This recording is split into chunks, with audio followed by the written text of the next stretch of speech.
Vegas, bet it all. Put it on the Bucs win, whoever they gon' play gon' fall. Don't say I ain't told y'all. Loose cannons gon' fold y'all. Yeah, the Heat be 9-3, but it gets real cold in the fall. That's when the season start. Bucks come in 40 hard. Win after win, ripping the division apart. Panthers, they pussycats. Falcons got bird flu. Take the Ravens and Dolphins and open up a zoo. Cause one thing's for sure, better than the Bucks, they show lane. And every day in Tampa Bay, we say fuck the Saints. We in Tampa Bay, baby. 813 going crazy. Tampa, boy. This Bucks podcast be the greatest. Loose cannons blasting on them haters. And we in Tampa Bay, baby. Tell them where you from. 813 going crazy. Yeah. This Bucks podcast be the greatest. Loose cannons blasting on them haters. Now when I say the loose cannons, what? Do you know what I'm...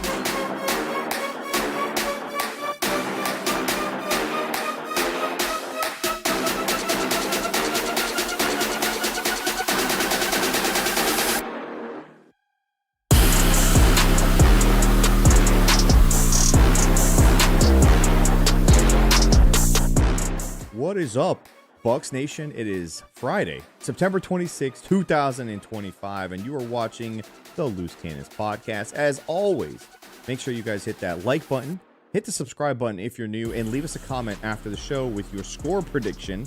Tonight's the preview episode, so leave your score prediction in the comments. And always, check out loosecannonslive.com because you can watch us. You can also listen to us, and even better, you can leave us a voicemail directly on the website, and we're featuring a voicemail tonight. A great voicemail, by the way. Unbelievably great voicemail with a lot of bad words in it, which I absolutely endorse. And speaking of myself, I am the Samurai Ali, hanging out with the one and only Stank Bastard, who has aged incredibly since we last spoke. Stank, how you feeling, buddy?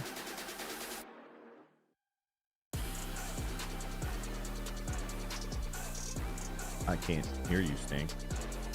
You can't hear him? No, I told you. How to ruin a bit. How to ruin a bit within seconds. What do you mean? What do you mean, bro? He was talking. No, man. You're terrible, man. You know what?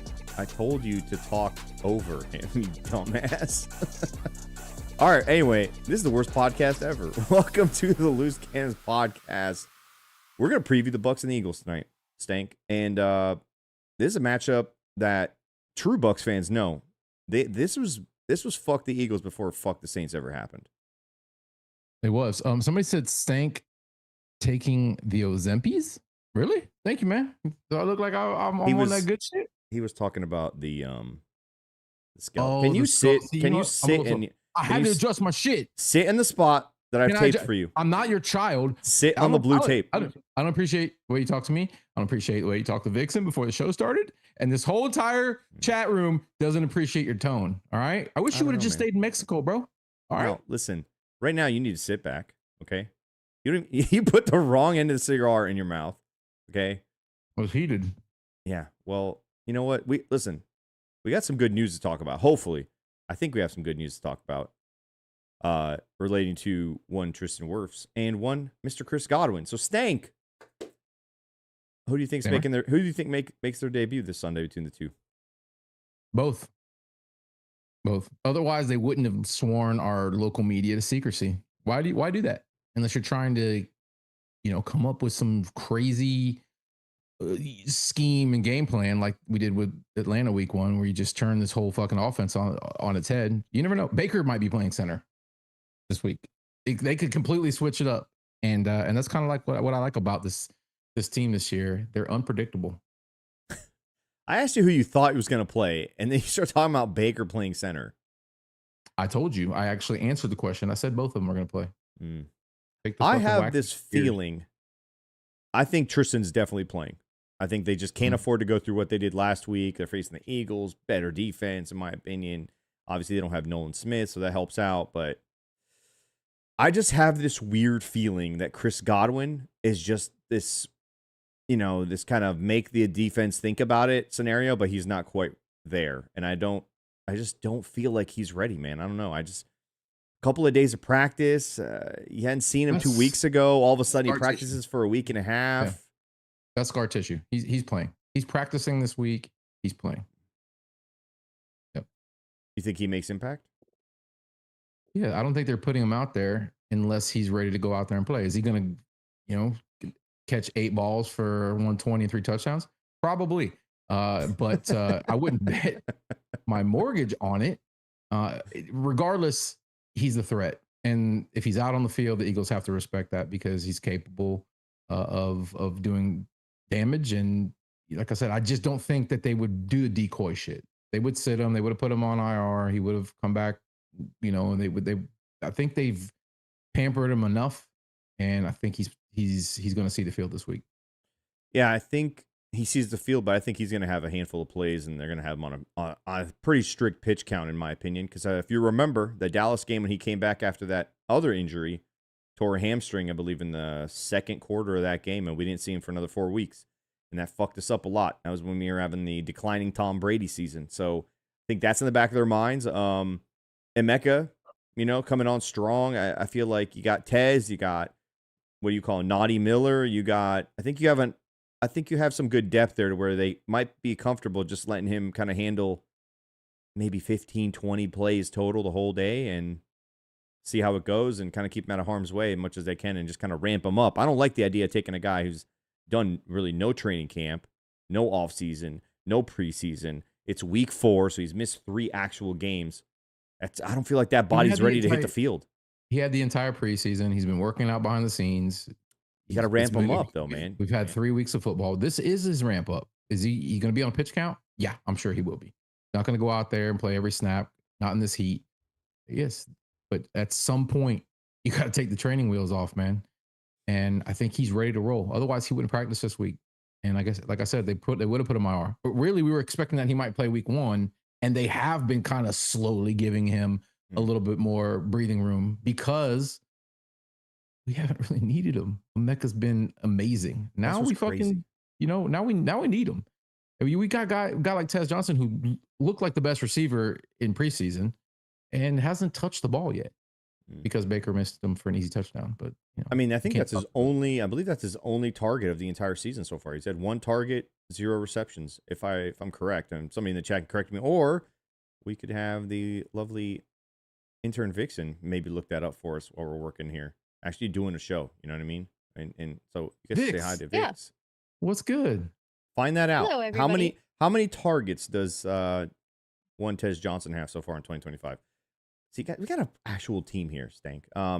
Listen, I don't know if he's needed, but how fucking awesome has it been to have the luxury of no pushing your second best wide receiver?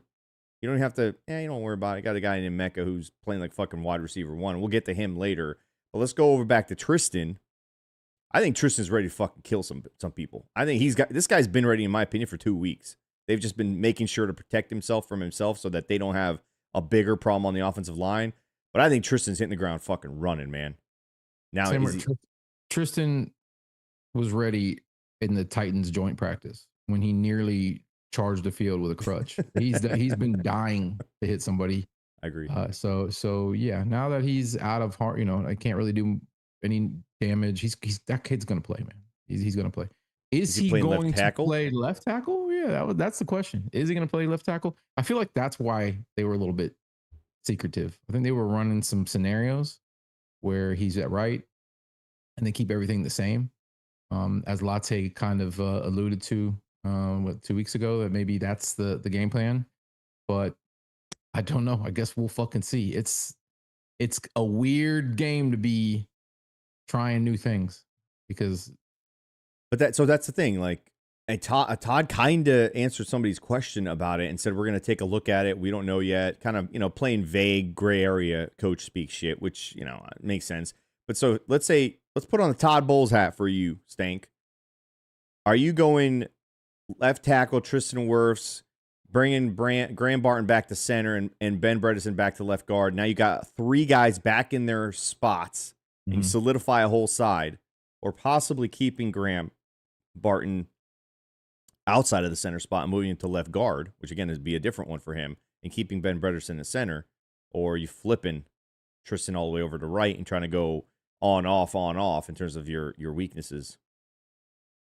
I think Heck is outside of a few like what the fuck moments. Heck has not played terribly on the right side. So I think you solidify one side of the line, you roll with Heck and whoever else they want to try to throw in at right guard. You get a little bit of continuity back. Hopefully, we can run the ball against the Eagles because I don't want to see Baker throwing the ball 60 times. We're going to need to be able to lean on the run game quite a bit, and by getting your at least one of your sides of your line out there at full strength is a good idea, I think. So I'm pretty sure Klein is going to be taking over that right guard spot, but it feels like that new guy that they brought in with the mullet might be right there for an emergency next man up scenario. If Klein looks like shit again, which he did not look good against the Jets in my opinion, he might slide right in there by the second quarter. And then you've got another dude playing guard. I think Michael Jordan ultimately, if he's able to come back, would be the guy they want put in that spot. And then Luke Gedeke obviously takes back over at right tackle. But listen, I don't mind running behind Heck. I think he does a pretty good job as a run blocker. And I'm with you. I would keep that left side back to normal. You know what's crazy? I really like Ben at center. His snaps have been good. He hasn't been overwhelmed. He's been calling the line adjustments and the blitzers out with Bake, and they've been on the same page. Really good communication. You saw that in that 7-minute mic'd up with Baker where he's asking Ben what's going on out there before the snap, and his snaps have been on point. We haven't had a holding call from him in the middle of the field. We haven't had any issue with the snap in terms of like a false start or anything like that. Graham Barton kind of had some of those moments last year. Not to say he'd have them again this year, but I had. What? We kind of lost the playoff game against Washington because he had some issues. He struggled against Atlanta's big inside guys as well. So, and I don't mind him just playing left tackle, but obviously if Tristan comes back, could you slide him to left guard and be like, go figure out left guard now? I don't know. That seems like a tough ask, but he is incredibly no. If you can play center, you can play guard. You can play center, you can play guard. I mean, have they been practicing that? We don't know. He's athletic. It wouldn't be the worst thing to have Ben be the guy snapping the ball, and you got a left guard and a left tackle who are both athletic enough to do whatever you want. You kind of feels like, but is this the game you try it in? That's the thing against the Eagles defense. Who again, they're down Nolan Smith, but still they got Spitface over there that's ready to fucking roll. So Spitface. Well, our line is no stranger to beef it coming at them in the middle. They have to face Vita Vea every fucking practice. So I feel like Quentin Williams was a monster and he gave us hell, but they still kind of figured it out and did enough to win the game. And I feel like we can do the same this week, especially adding Wirfs back to the fucking scenario. Just from a confidence standpoint, having him back on that line is going to give Baker a lot more confidence. Yeah. So the other thing too, when you bring a guy like him back, you remember what he looks like when he's pulling and he's leading the charge down the field for a running back, whether it's Bucky or Rashad. He's so fucking athletic, and I don't think we've had that. And that's no knock on Graham Barton, who is able to do those things. But Tristan Wirfs is Tristan fucking Wirfs, man. You put him at left tackle. You got three guys on that side now, in my opinion. You can run the ball to one side. I still think you can run the ball to the right side, but you at least got one side that's like you give Baker a ridiculously different level of confidence now to where he can at least take a breath back there. You could see it last week, the week before that even. He feels like he's almost having to rush, make his decision as quickly as possible, try not to make a mistake, get the ball out of there, or get your ass running, which he's done a lot so far this year. I believe he leads the league from quarterback running standpoint. So I'd rather have him be comfortable from the left side. All right, my backside's covered. I know my dude's got me. Let's take a little bit of. I think it's going to open up the passing game against a secondary that I don't think does a very good job in the Philadelphia Eagles. But they have such a good front that it kind of masks for that. But the Dallas Cowboys went up and down the fucking field on those boys. So, obviously, they were missing Spitface, but nonetheless. Well, I mean, listen, we know we got flexibility now. I think that adds a different level to this team. They know that they can lose big guys and still win football games. So whatever we do, I think we're stronger this week with Tristan in the lineup. Whether they do put Barton back at center, which is most likely the scenario that they're going to have that left side solidified. But bro, nobody expected what we saw in Atlanta, so we can all confidently say, "Oh, definitely Barton's going to be." We drafted him as a center; he's going to play center. Okay, all right, we'll see. I mean, they're going to do whatever they feel like is going to benefit this fucking running game and protect Baker. That's ultimately the decision.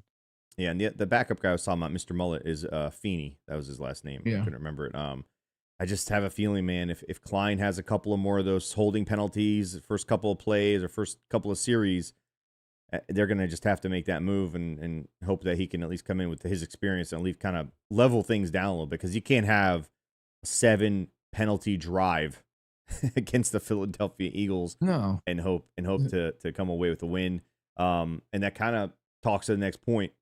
How will the offensive line look? And Stank, do you think they can hold up again in these dire situations, facing adversity yet again, guys missing, going against another stout defensive front? Remember, against the Texans, we were supposed to get obliterated because of our offensive line's problems. And then Luke Gedeke comes out of that game. So he came even worse, and somehow they kind of overcame. They actually ran the ball the best of that game of the entire year so far. And they were at 50% third down conversion rate against, in my opinion, the best front in the NFL. Now here come the Eagles. Can we hold up again? Don't forget we lost Cody, or he played fucking hurt in that game as well. So that was a wild one against a really good defensive line.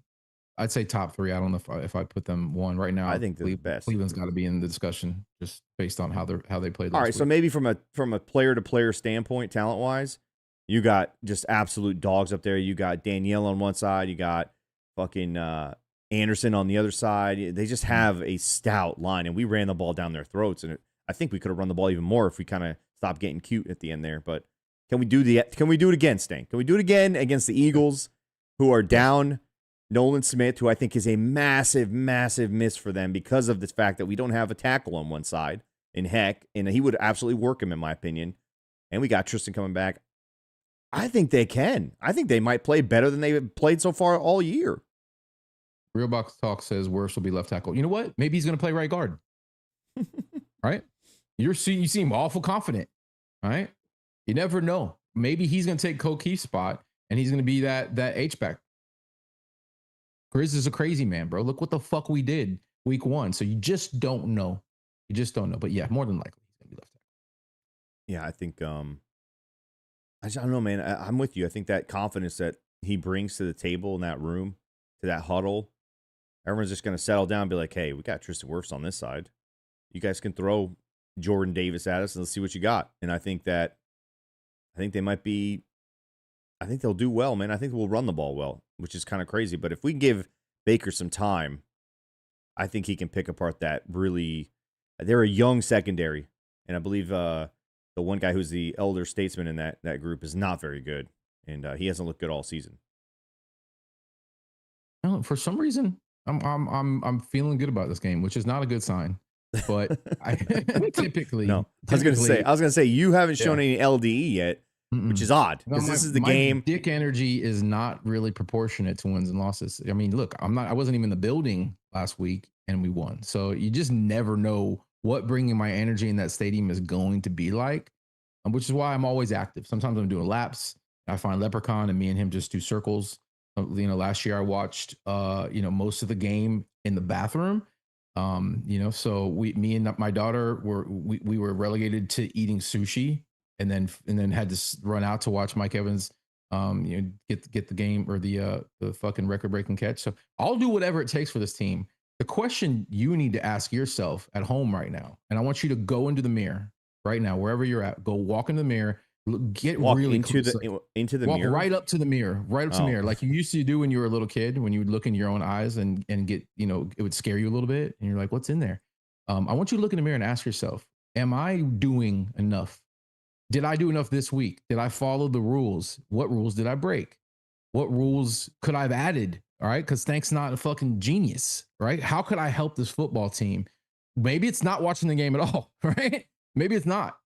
Maybe if you've been a bad boy, you punish yourself, or a bad girl, you punish yourself for the team. I'm just asking you to do more. All right. I already know you dumb motherfuckers are selling your tickets to Eagles fans. You money grubbing motherfuckers, because trust me, we already know. Me and Sam are like, I don't even want to talk about it this week, but we're going to be surrounded by Eagles fans. 30,000 easy. There's going to be a good chunk of them. Yeah. Yeah. I mean, the Green Legion travels, man. That's what they call themselves. They have a group that literally charters their own flights. That's how deep they travel to away games. And yeah, they love coming to Tampa. It's getting a little chilly up there. It's coming to tropical, paradise for them. They've already taken over a couple of Publixes from what I've heard. So, I mean, I expect Eagles fans there, but nothing more beautiful than an Eagles fan having to walk out of another person's stadium after suffering an L. Okay, and so starts in the trenches, Stank. Starts in the trenches. Tristan Wirfs going to be. I think Tristan Wirfs might call the first play in the huddle. If I'm Baker, I go, Tristan, hey, I'm tossing this one to you. What are we running? And he's going to call a run play. Probably one where he's like a pulling left tackle, tunneling down against a fucking linebacker or safety, just crushing bodies. It's going to be a fucking, like that first play will set the tone. And I would not be shocked if they let Tristan be the guy who sets the tone right up there. You know what? Get a fucking 15-yard penalty. Go up to a guy and play through the whistle, beyond the whistle, grab his face mask, and fucking throw him to the ground. Go right up to Jordan Davis and fuck him up. Take a 15. That's our MO this season. Philly will start with the ball. You know, Saquon, they're going to go down the field, 3 plays, score a touchdown. We're going to have 12, 15 penalties on the first drive. And we're going to get our bearings back and just slug our way through the rest of the game until Baker has to lead us down the field in the last 90 seconds and do something spectacular with his body. Just put his body in absolute harm's way for the victory. So that's how this game's going to go. We all know it.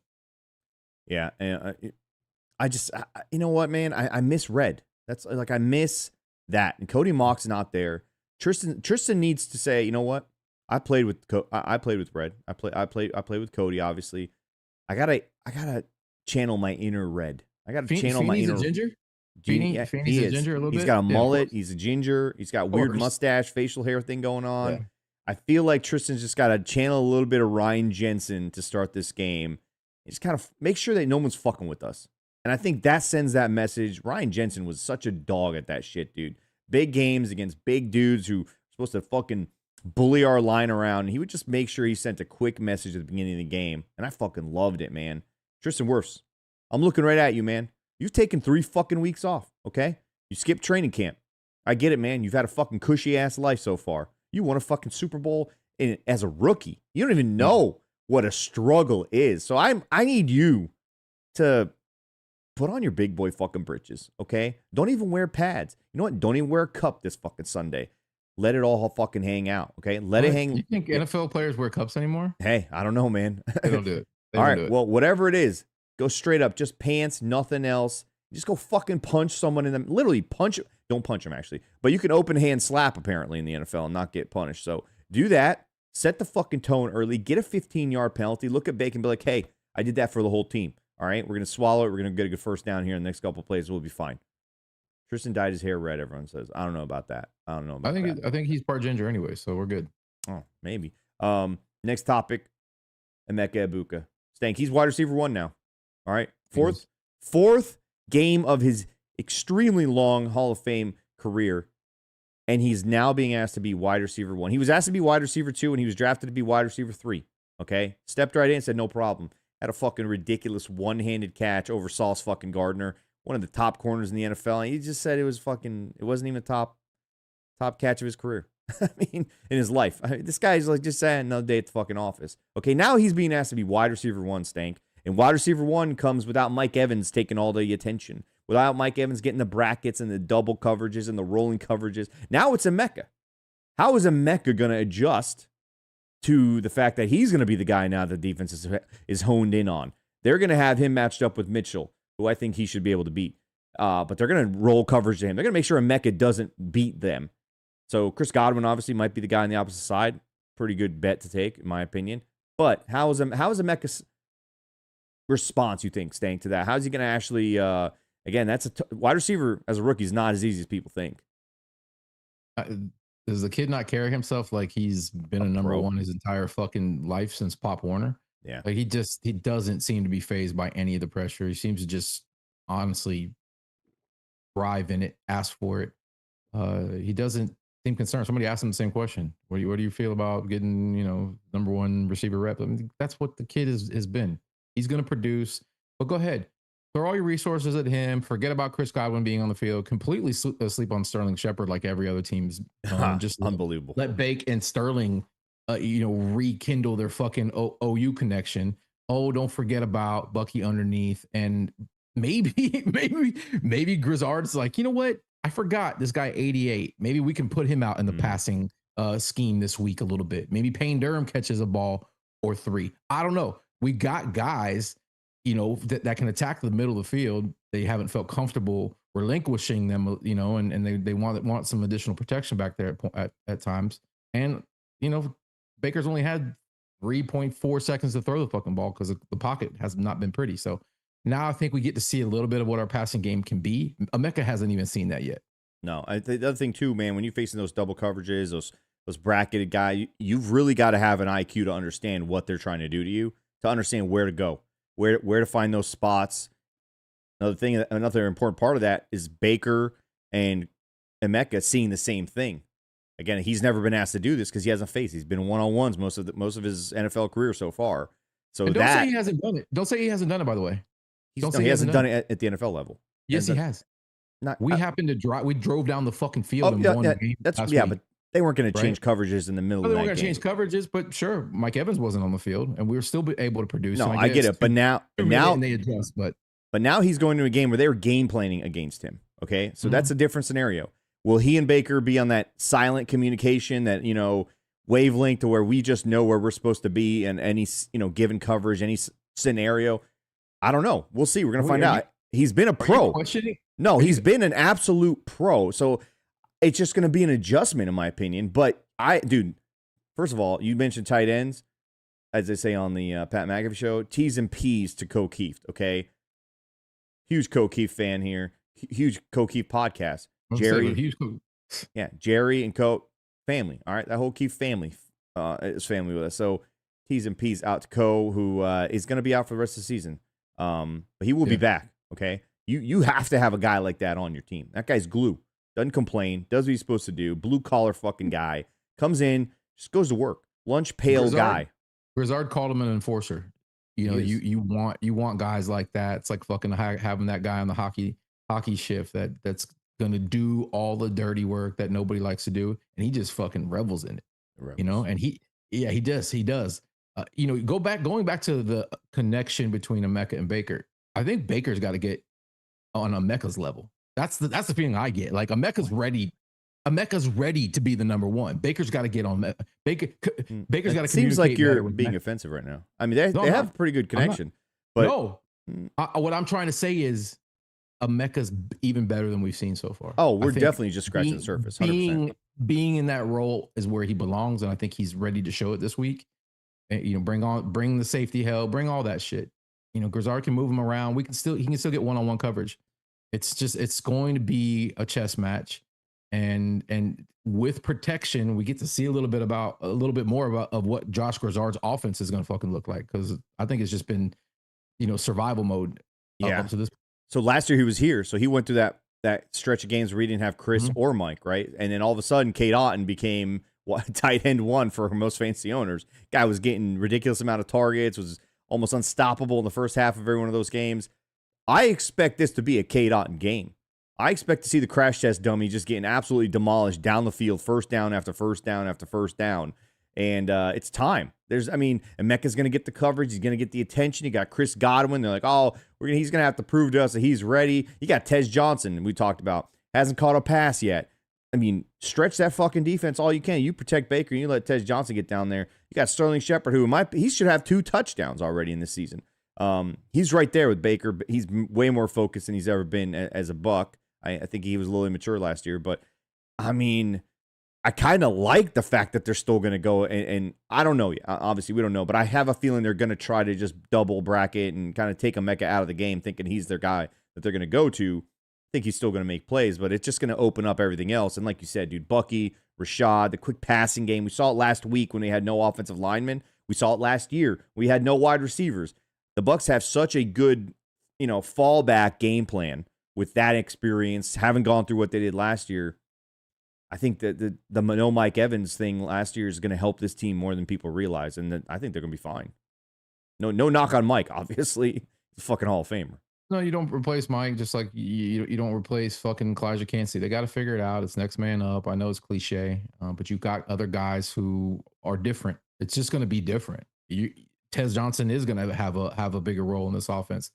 That brings something completely different to the fucking mix Not only that, Stink, let's use their pursuit against them and have them run a fucking reverse, man. Use that kid's How about speed. doing that in the heat when it's 120 on the field and run that guy sideline to sideline and get those big fat defensive linemen tired the fuck out, and hurry up offense. Actually utilize the heat to our advantage. I don't know. People say it's a home field advantage. It hasn't been. Well, listen, imagine this though. Imagine this. You get the ball first, you go into hurry up offense.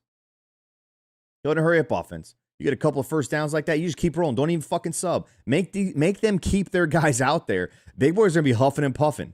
Next thing you know, you start fucking hitting them with that run game. Just start pounding on them, leaning on them. Then last week, we had some long, slow-ass drives. It was on like we were trying to milk that clock in the second quarter. Do that against the Eagles and keep possession. One, you keep it out of Saquon's hand, okay? We already know what we're going to do on that side of the ball. And then you also just grinding away on these guys. Eventually, they're going to fall apart in that heat, man. It's just the offensive line, though. We talked about it's going to start off there, man. But I think we know somehow Emeka still scores. We know. They're here a day earlier, thinking that's going to help. I think it's going to tire them out more. Like they're traveling to Europe or something. They try to get here a day ahead to acclimate to the. It's not a time change. Yeah, it's a bit odd, a bit weird, but maybe they're sitting out in the sauna right now. So but let me ask the question. So like you come a day early to get acclimated to the heat. So how do you get acclimated to the heat? Are they practicing in it and making themselves more tired? I feel like that tires you out more. It dehydrates you more. They're gonna have to be drinking gallons and gallons of water from today until game day. Are they going outside to deal with the heat, or are they just staying inside saying, "Yeah, we got here earlier so we could chill in the hotel and avoid what's the game plan there? And how does it even backed by science? Because Stank, you and I lived here our whole fucking lives. We go outside and be like, God damn, dude, I can't do it today. It's too fucking hot. And I'm from the desert. I'm literally from the desert. You were literally built in a lab for heat. Okay, like it's every inch of your genetics is meant to withstand heat. Not me. I'm a Caucasus Mountains guy. I'm assuming. All right. Isn't that where the Cajuns come from? The Caucasus. Yeah. That's cold. I'm supposed to be in cold weather. This is not my. I don't like the sun or the sand or the beach. I hate the sound of seagulls. I'm a weird guy. I love the water. I like being not a big seagulls guy either, man. Under the water. Most annoying bird. What's more annoying? What's more annoying bird? A woodpecker or seagull? An eagle. Good answer, Vixen. Good fucking answer, Vixen. That's why you unbelievable. Get paid. Unbelievable answer. You get paid. Unbelievable right? answer. You know what? Go ahead and wow. God, I can't believe it. Go ahead and get a little curtsy for that amazing. You did a great job. Or a bow. Or shake your fist. Oh, you're on camera. Yeah, you're on camera. Bow to the audience. Yeah, there you go. Thank you so much. Thank you so much. Incredible. Yes. Everybody throw your roses. That was one of the best intern moments we've ever had on this. Unbelievable. She just cut right in, and I can't believe we had that thing right under our nose. Okay. It was like Columbia's finest. It was right under our nose. We didn't know. It was a natural bird segue, and she had that motherfucker locked and loaded. I'm actually a little annoyed because I'm a big dad joke guy, and it was right there. It was right there for the fucking picking, man. And I just missed it. God damn it, man. But yeah, you're welcome. Seagull's one of the most annoying birds in the entire existence of birds. I mean, these motherfuckers think they can just eat whatever they want to eat while you're eating it. Okay. There's a reason seagulls don't exist in the desert, though, Stank. But yeah, man, this whole coming a day early, that's not real, dude. Come on, that can't possibly be real. Like you can go outside, work in the yard, or I'm assuming you guys. I've never worked in the yard, but I'm assuming when you work in the yard, and you've lived here your whole life, you still get pretty damn tired from the heat, and you go inside and you almost die, right? I'm assuming this happens. So coming a day early to stay in the hotel, what are you accomplishing there? I was going to say coming early is never a good thing. So no, it's never a good thing. You want to arrive on time, right? And if you're worried and it's in your head, you're definitely coming early. Oh, every time, dude. If you start thinking about it, it's over. That's it. You can't think about it. You can't be on the front of your mind. That whole team is. And so it's like, don't think about the heat. All right. It's the only thing you're going to think about. And now this whole team right now is trying to prepare for the heat. That's not how the human brain works. Okay. You got to game the brain. You got to be one with the heat. They're not going to be one with the heat. They're worrying about I'll go. Not even that. They're preparing for the element that in nature as opposed to preparing for the opponent. Okay. Right. Prepare no one's saying, oh, we're going to go play the Buffalo Bills. We got to figure out how we're going to play in snow. Now you got to figure out how to fucking stop Josh Allen. You got to figure out how you're going to fucking get down the field and fucking complete passes without getting sacked against that defense. Like, you're not worried about the fucking snow. And also, how many of these people, like the fans, the fucking media people, the coaches now, how many of these people are going to complain about the fucking heat? Like, what? You ever hear the Miami Dolphins or the fucking any team that plays the Buffalo Bills complain about the snow? Like, it's some foreign entity that's never been thought of before. And what, you're going to play a game in the snow? That's unheard of. Hey, It's Samar, fucking ironically, we used to have a temperature thing with the Eagles. Yeah. Right. And the Cincinnati Bengals. Right. We can't win under whatever the fuck was it? Rendax, you're the oldest person in this chat room. What was it? We Oldest person in the fan base, actually. He's up there. I would put my money on Rendax being the oldest Bucs fan in the entire fan base. I'm trying to think who could possibly be older. I don't know. I mean, maybe there's somebody out there, Raymond James, who's like 101, goes to every single game, never misses a game, never buys anything. Just Garv's pretty old. No, I don't think Garz is older than fucking Rendax. Gar's pretty old. I haven't Rendax looks. I think that's Ren behind you, actually. If I put flip that. If I put this flip lid on, it might be. It might be. Oh my god, dude. I don't know what the next topic is at all. Doesn't matter. Doesn't matter. All right, hey, running game. Bucs running game will need to show up, Stank. Rashad, Bucky, the offensive line. That's the recipe to beat this team. Last week, the Rams ran the ball pretty fucking effectively against the Eagles.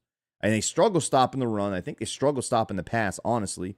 Run the ball. Get out of that. Again, they're thinking about the heat, right? And they don't want to be on that field very long. How you keep teams on the field long? You drag it out with that run game. You just milk the fucking clock. You make them have to tackle you. You lean on them. You just keep punching them. Body shot after body shot is what the run game's all about, man. And in the heat, again, they're going to be thinking about it. You got to run the ball in this game, man. You just got to. And I think Tristan Wirfs is going to fucking set that tone, man. Yeah, and you got to take away what they do best, which is run the ball. And don't let Jalen Hurts hurt you with his feet. I think really, okay, they're going to get theirs in the passing game a little bit, although this isn't the same old Bucs secondary, clearly. No. So if they're expecting to just be able to kind of throw it well and have all this time to throw and have they watched Todd Bowles, dial up these fucking blitzes? This guy's he's feeling himself right now. So I fully expect that they are going to have a good game plan against Jalen.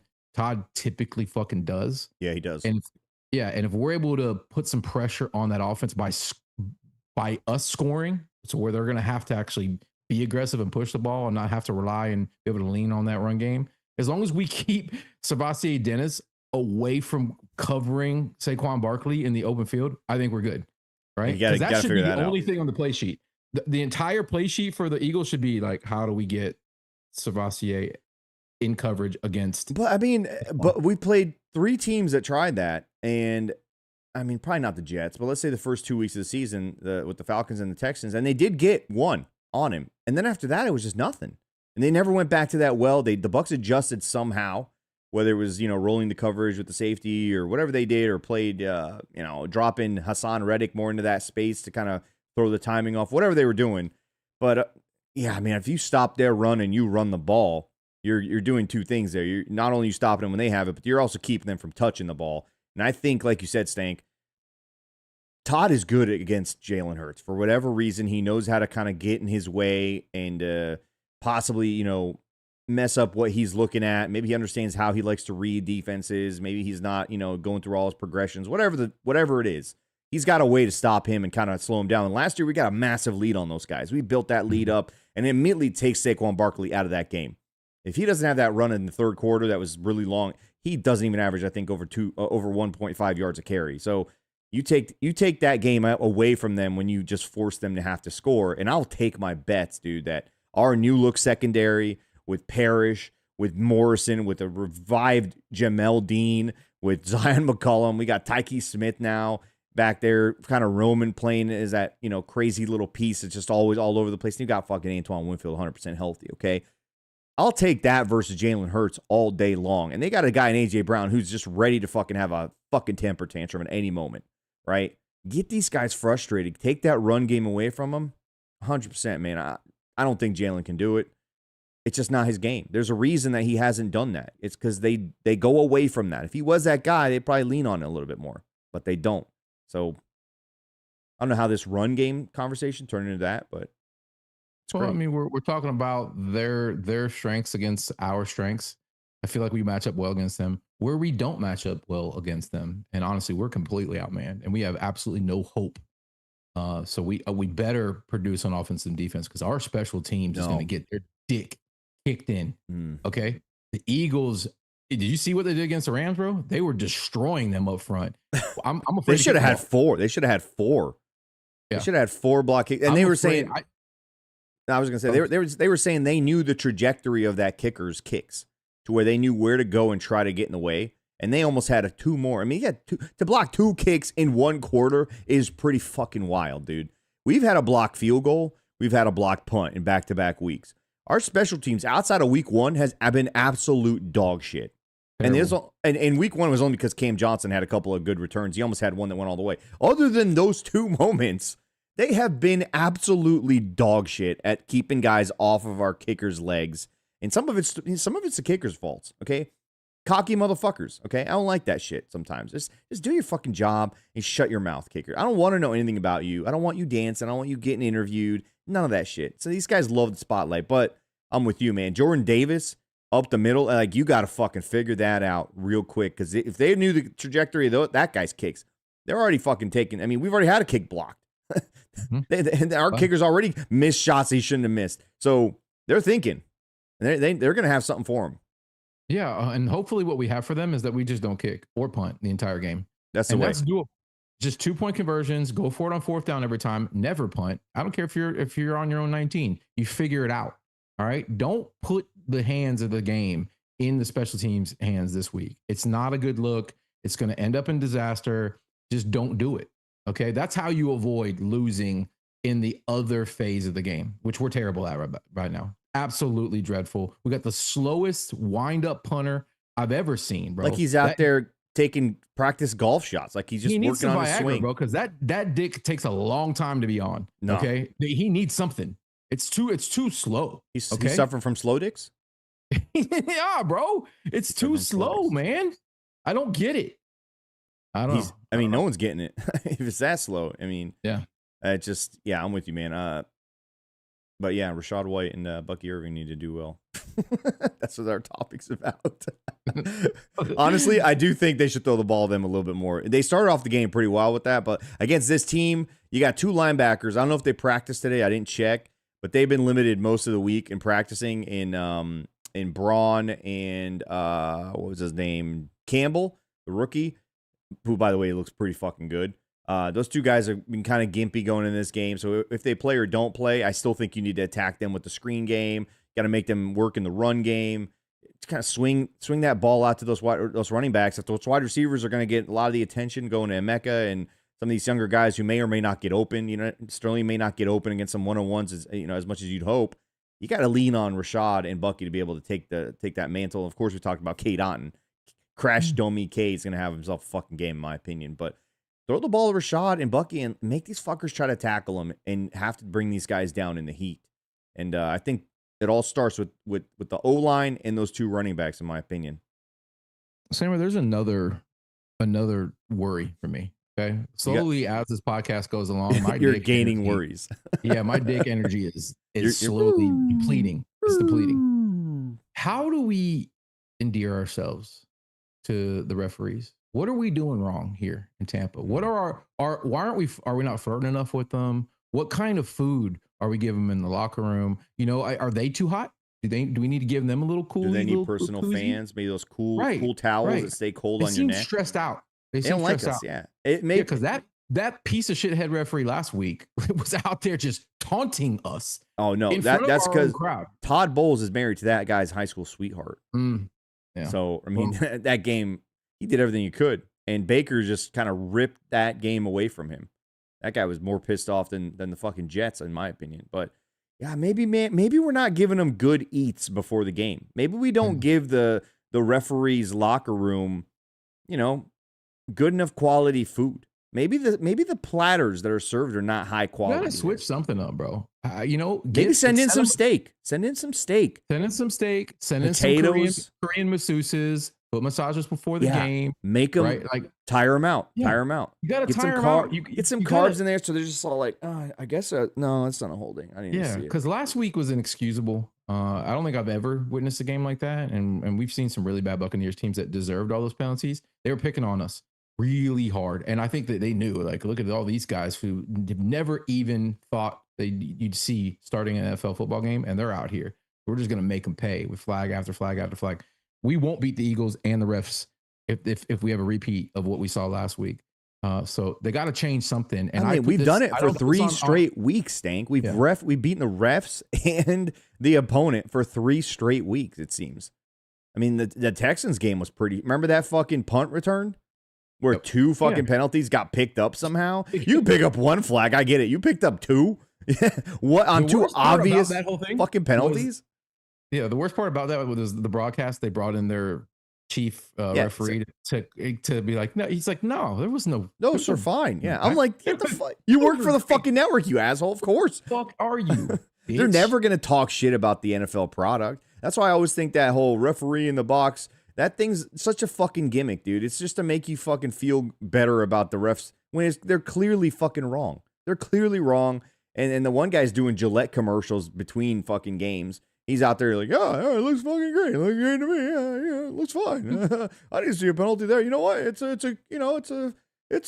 judgment call, you know. And the refs, yeah, you made a good call. I don't know about that one, but it's okay. Yeah, fuck that shit, dude. Yeah, I mean, you know what, Stank? We need to start sending some fucking.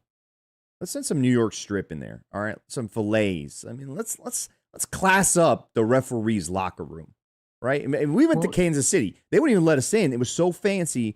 They wouldn't even let us in the referee locker room. You remember that during the tour? I do remember that.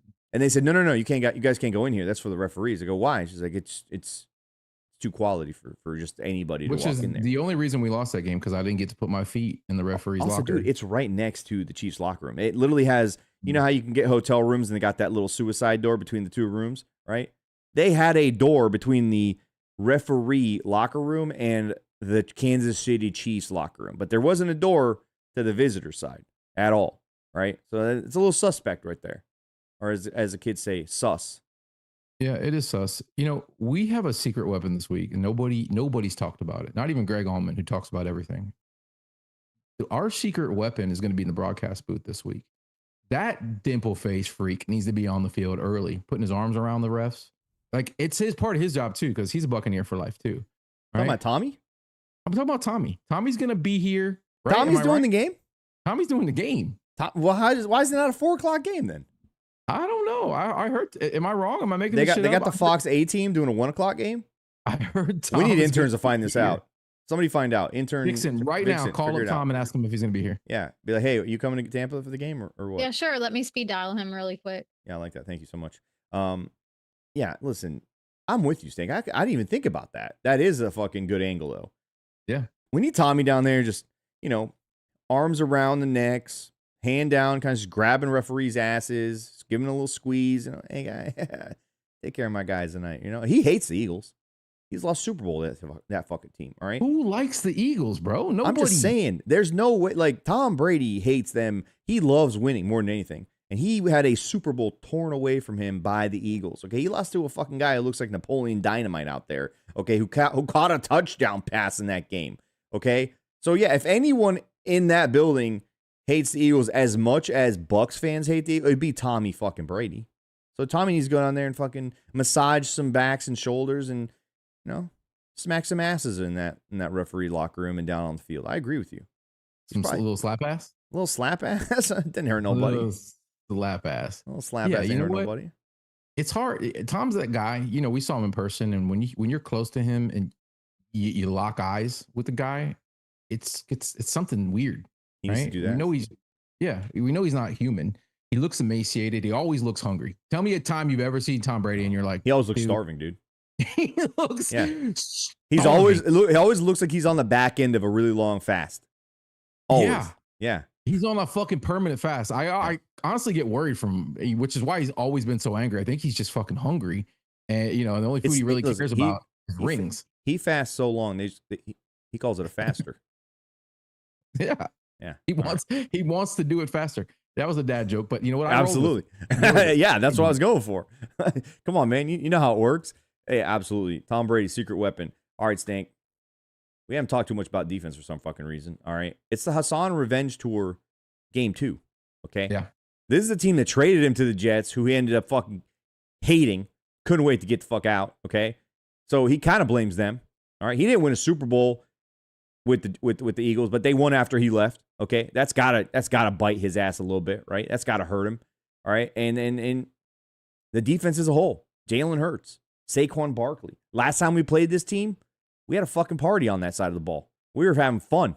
Levante David and the boys are flying around. Yaya Diaby apparently is one of the best edge rushers in the NFL this season, according to PFF. Hey, man, show up. Let's go. We need that this Sunday. I believe Lane Johnson's not playing in this game. Their offensive line has had its struggles at times, even though they also dominate at times. Yaya and Hassan got to have a fucking day, in my opinion. And Hassan's got all the motivation in the world to do that. It's the Eagles, dude. It's a team that traded you to the fucking Jets. You get traded to the Jets. That's like getting traded to the Charlotte Hornets. It's fucking over. Like, that's it. Nothing's happening for your career after that. Yeah. Hassan has made some plays. I want to see an angry Hassan. He seems like he's a bit laid back right now. I want to see. You ever heard him talk? Yeah, he's got a little Simeon Rice in him. He's got a little Simeon mixed with Shaq Barrett. It's really chill. Like, he's very smooth. Yeah, dude. You know what's crazy? We're listening to the interview. My son looks at me and goes, "Dad, why is he so smooth? Why does he sound so smooth?" And I started thinking Barry White and like old school fucking Al Green music in the background. Like, it's just like, yeah, he does fucking sound smooth. Like, too smooth. Like, uncomfortably smooth. You know what I mean? Like, I don't think I'd want Hassan Reddick around anybody I'm with. Because immediately in that same room, it's game over. I mean, he's just saying, he could be like, "I love apples." It'd be like, holy shit, dude. Girls are fucking like, there's melting happening right then and there. His voice is fucking unique, man. So should he be lulling the offensive lineman with that more often? I think that's his secret, honestly. He glides in there, bro. He just, you know what? It's the smoothness, it's the moisture. There's no friction. He just gets right in.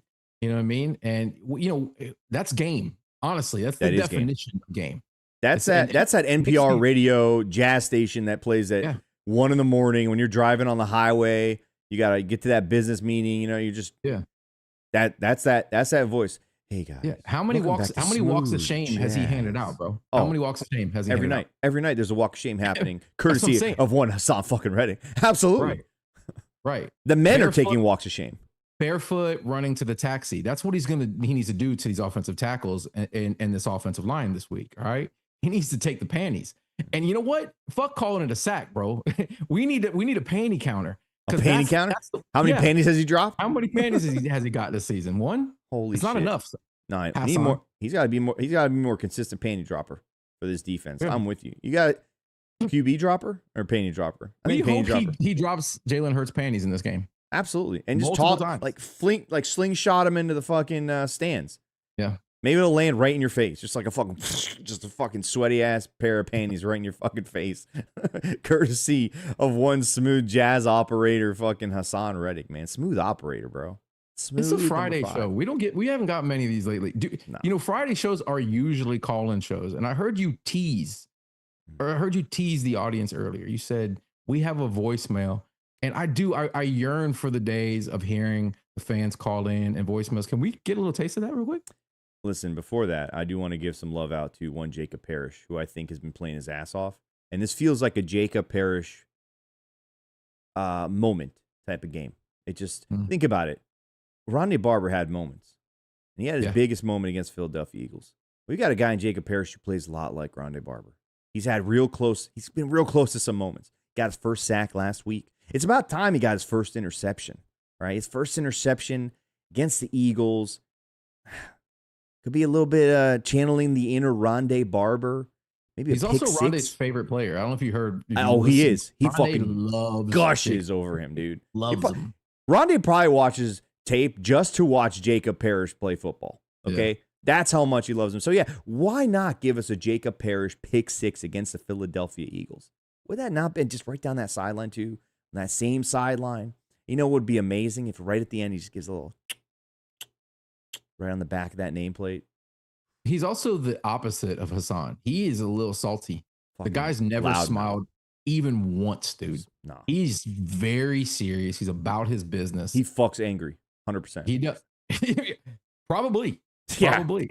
Right. Like, or he constant. doesn't fuck at all, and that's why he's angry. One of the two. Maybe he's celibate.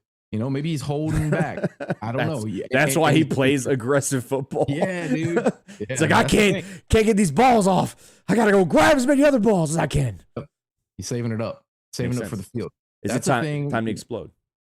Right. Time to explode into the end zone. That's what we need to see Jacob do. Okay. He's been all around balls, right? He needs to get the balls in his hands and take them to the end zone and explode. Yeah. Speaking of explode, we had Evan T. Okay. Send in a voicemail, which you guys can all do, by the way. It's completely free and it's always available. Can you put it up on the screen? No, you just go to loosecannonslive.com. Oh, You just go to loosecannonslive.com. You click the red button on the right side of the screen, and you can leave us a fucking voicemail, and we will play it on the show, just like Vixen. Evan T's voicemail. Vixen, can you write the phone number down on a piece of paper and hold it up on camera? It's not a phone number. It is a fucking button, you idiot. It goes to an inbox. How many times have you just click the button, and it records your voice right from your phone? What? That's a thing?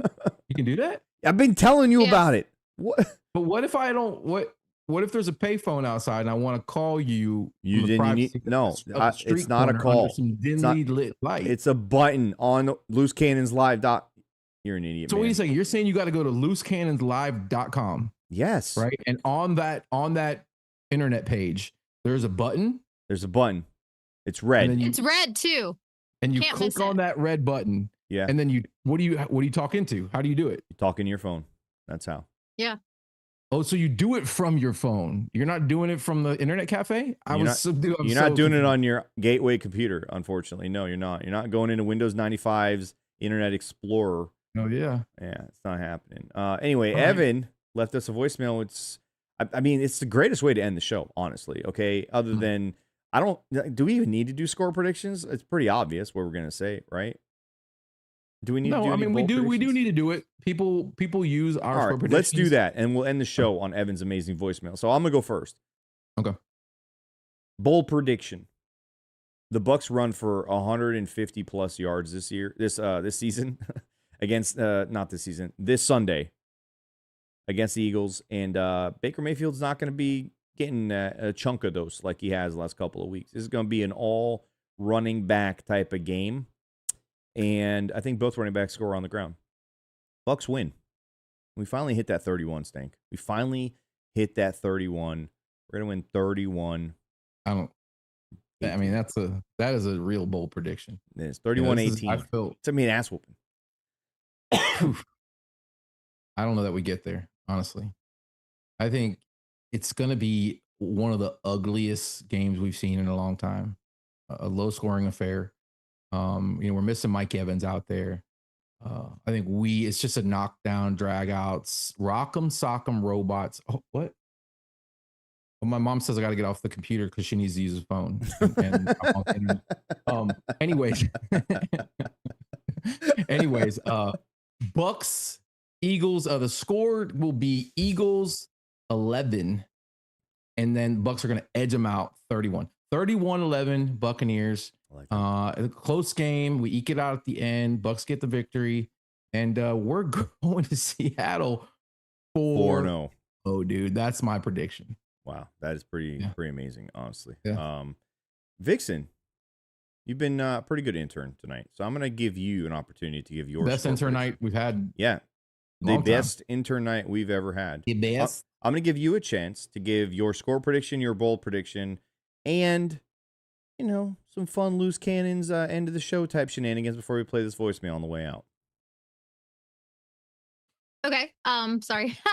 So I think the Bucs are gonna win by maybe 27, Eagles 23. I think it's gonna be a pretty close game, maybe back and forth, but that's my prediction. So take it or leave it. That sounded really confident. Mm-hmm, mm-hmm, All right. Yeah. All right. We're gonna win. And do you have any loose cannon stuff to say? Yes. Hello, everybody. So that voicemail button, please leave us a voicemail. I really want to hear more. All right, Evan, he nailed it. this week, and I want to hear all of y'all. There are 78 of you guys in here right now, so I know you guys have opinions, so leave them for us. You can go to loosecannonslive.com. Oh, I messed it up. Oh, no. Oh, no. Oh, no. Oh, That no. was unfortunate. Then That the was best, terrible. I was the doing best great. intern night just got ruined. So there goes that. You know what, Unfortunately. though? It would be weird if she nailed it, honestly. Yeah, it wouldn't be right. So that right there tells me that we're on track for this Sunday. I think so, too. So Evan T is going to end the show for us, and he sent in a voicemail that's exactly what we needed to hear, honestly, Stank. It's exactly what you need to hear as Bucs fans, and here it is. What's up, Sammer, Latte, and Stank? It's Evan T, the bricked-up Pennsylvania Eagles hater. In honor of the holiday that is Fuck the Eagles week, I have my own list to share, and this one's personal. Fuck the most toxic fan base in the NFL that is so bad they had to put a jail cell in their stadium. Fuck the color sewage green, which not only blends in with the grass on the field, but also represents the trash laying in the streets of Philadelphia. Fuck 422 going into the city, which causes me to have to get a brand new suspension every time my car crashes into their goddamn potholes. Fuck my elementary school teachers, who made us have to do the dumbass Eagles chant before going to recess every day. Fuck naming a city filled with arrogant assholes the city of brotherly love. Fuck dog-killing quarterbacks, dream teams, Terrell Owens, LaShawn McCoy, Deshaun Jackson, and every other piece of shit, except Reggie White, to ever wear that uniform. Bless Donovan McNabb for handing Rondé a gold jacket for free. Bless Todd Bowles for exposing Jalen Hurts for being the running back merchant he is. Oh, wait. Also, fuck old Karens who steal baseballs from children. Fuck Howie for thinking he has anywhere near as much class or balls as big as Jason Light. God bless Baker. God bless Todd. God bless Jason. God bless the Buccaneers. Lastly, fuck injuries. Fuck fans who sell their tickets to opposing fans. Always, fuck the Eagles. Go Bucs. Wow. I mean, Wow. wow. Holy shit. This is the first time we've actually listened to this. Vixen told me that it was going to be good, but holy, what a that might be the greatest voicemail we have ever received on the history of the Loose Cannons. Evan T, you fucking absolutely crushed it. I mean, just crushed it. I was going to end the show on that, but we have to react to how great that was. He's so fucking mad. He said, fuck his elementary school teachers in Philadelphia. He calls it Philadelphia for making him say the Eagles chant before going to recess every single day. Unbelievable voicemail, Stank. Holy shit. I'm at a loss for words, bro. That's the standard.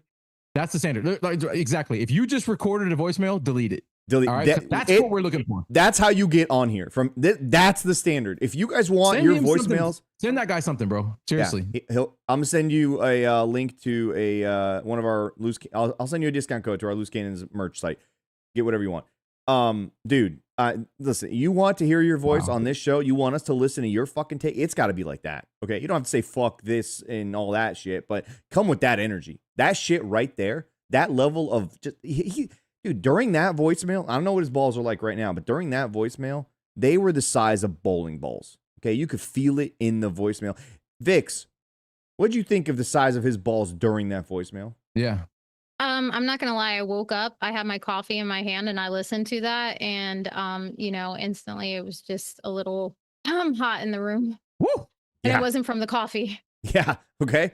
That's what Evan T just did. Evan T, you turned on our intern. Okay. You probably turned Stank on. Honestly, dude, I was so turned on right now. Yeah, damn, that was ridiculous. That was amazing. Damn. That was a legendary voicemail. Already the best voicemail in the history of the show. We've been around for a while. Okay, listen, even Pastor Smitty, who is a legend, he's in the Ring of Honor Hall of Fame. One of the greatest callers on this show, greatest caller of all time. We don't have a Super Bowl without Pastor Smitty. I don't know if you guys know that. All right, of all the things that happened during the Super Bowl season, it was his energy and his prayers that got us that fucking ring. So, but yeah, that he deserves all the respect. That's what this show has been missing, Sammer. So fuck you for not allowing it to happen more often. The people need to be heard.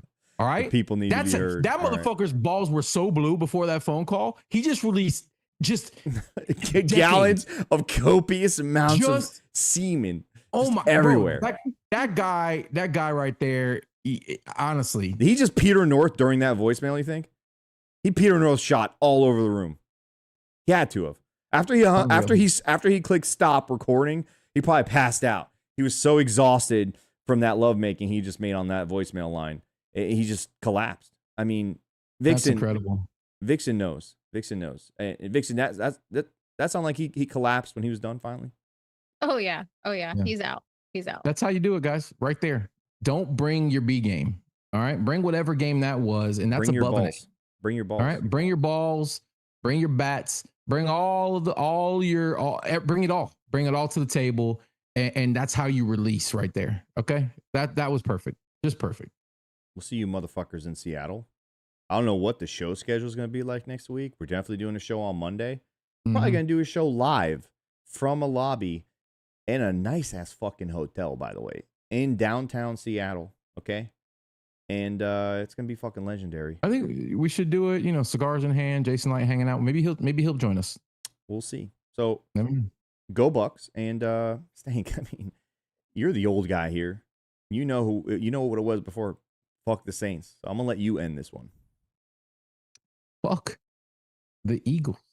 Fuck the Eagles. Fuck them.